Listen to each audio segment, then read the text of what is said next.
वो शायद न समझते हैं, तो उसके लिए मेरा कोई टिप्पणी नहीं है। मान्यवर वेणुगोपाल जी कह रहे हैं कि किसने कहा? मैं अमित शाह भारत का गृह मंत्री कह रहा हूं, जो इस बिल को पायलट किया।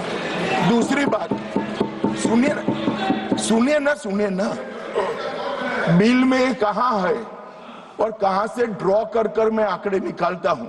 मैं कल उनको जब डिटेल जवाब दूंगा तब बता दूंगा, मगर वो सुनने के लिए बैठे वॉकआउट न कर जाए। बाकी मैं डिटेल केजी के बच्चे को समझ में आए इतनी सरलता से इनको मैं समझा दूंगा।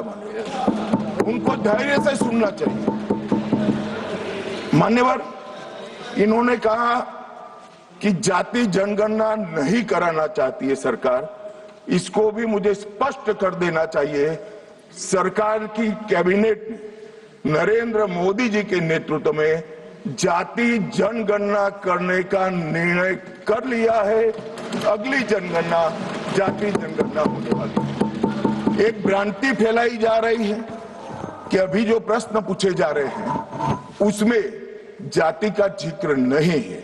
मान्यवर, जनगणना जिनका डिटेल अभ्यास है उनको मालूम होगा, जनगणना 2 हिस्सों में होती है।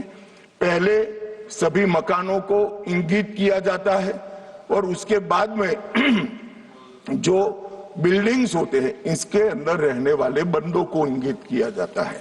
तो बिल्डिंग की अभी तक कोई जाति की व्यवस्था हुई नहीं है, होगी तब इसको भी गिन लेंगे।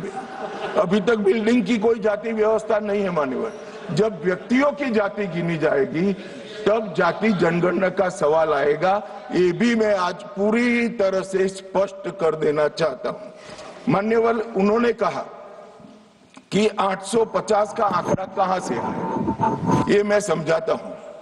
850 का जो आंकड़ा है मान्यवर, वो इस तरह से बना है कि काल्पनिक रूप से सोच ले कि 100 सीटें हैं।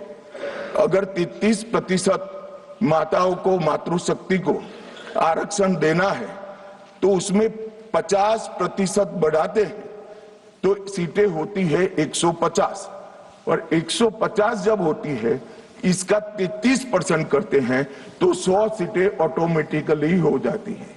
जो 543 सदस्य बैठे हैं इसमें 50% वृद्धि होगी।